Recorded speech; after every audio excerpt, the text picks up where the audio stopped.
झारखंड में भी ईडी दफ्तर में सुरक्षा बढ़ाई गई है। ग्रीन कर्टन्स जो है वो तो लगा ही गए हैं, फोर्टिफाई कराया गया है। सैंड सैक्स जो मोर्चा बनाया जाता है वैसे 2 मोर्चे भी बनाए गए हैं। और अब जो है बंगाल से खबर आ रही है कि नॉर्थ 24 परगनाज में रेड कंडक्ट करने गई, रेड कैरी आउट करने गई ईडी की टीम पे हमला हुआ है और उसको लेकर चार्जेस जो है वो भी उसकी भी ट्रेडिंग शुरू हो चुकी है। ये कहा जा रहा है कि प्रोवोकेट किया गया सेंट्रल फोर्सेस जो है उसके द्वारा और लोकल्स ने अटैक किया। ये तमाम चीजें हो रही है और इस वक्त इस मुद्दे पे बातचीत करने के लिए हमारे साथ खुद मौजूद हैं प्रदेश कांग्रेस अध्यक्ष राजेश ठाकुर। ये नॉन बीजेपी रूल स्टेट में अटैक हुआ है जो है ईडी के ऊपर, टीएमसी के नेता के ऊपर रेड हो रही थी और वहां पे अटैक हुआ है। इसको किस तरह से जो है आप लोग रिएक्ट करते हैं? नहीं, देखिए, ED non BJP rules state में ही जाती है। गैर भाजपा शासित राज्य है, वहीं पर इनपुट होता ना, वहीं पर ईडी है और कहीं ईडी नहीं है। और अगर दूसरे राज्य में जाती भी है तो वहां विपक्ष के यहां जाती है। तो ये कोई नई बात नहीं है। हाँ, ये हमला हुआ है, ये दुखद है, निंदनीय है।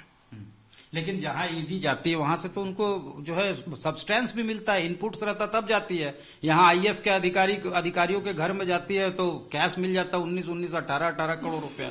लैंड स्कैम में उनके नाम आ जाते हैं। कई आईएएस जो है उनके यहां से गोलियां मिल जाती हैं। नहीं, तो ये तो जब जाएंगे तभी तो पता चलेगा आप किसके यहां गए हैं। जो भाजपा शासित राज्य है वहां कितने अधिकारियों के यहां गए हैं, कितने मंत्री के यहां गए हैं, आप जाके तो देखिए। सिर्फ और सिर्फ कि पॉलिटिकल मास्टर से गाइड होकर के अगर कोई कार्रवाई करनी है तो निश्चित रूप से लोगों में आक्रोश होगा, क्योंकि लोग जो चुन करके भेजते हैं उनकी बहुत उम्मीदें होती है सरकार से।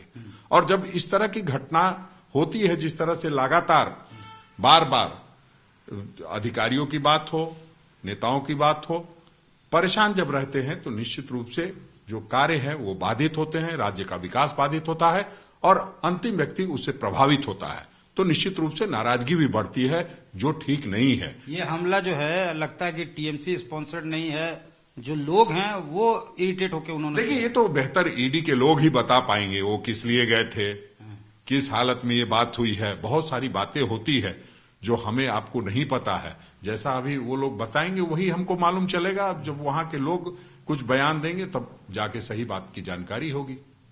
राजेश ठाकुर निंदा कर रहे हैं जिस तरह से कंडेम इन्होंने किया है ईडी के ऊपर जो अटैक हुआ उसको लेकर, लेकिन साथ ही साथ ये कहना है, इनका आरोप भी लगा रहे हैं कि नॉन बीजेपी रूल स्टेट में ही ईडी का रेड और ईडी ऑफिशियल्स क्यों पहुंच जाते हैं। कैमरामैन राकेश तिवारी के साथ सत्यजीत कुमार, रांची, आज तक।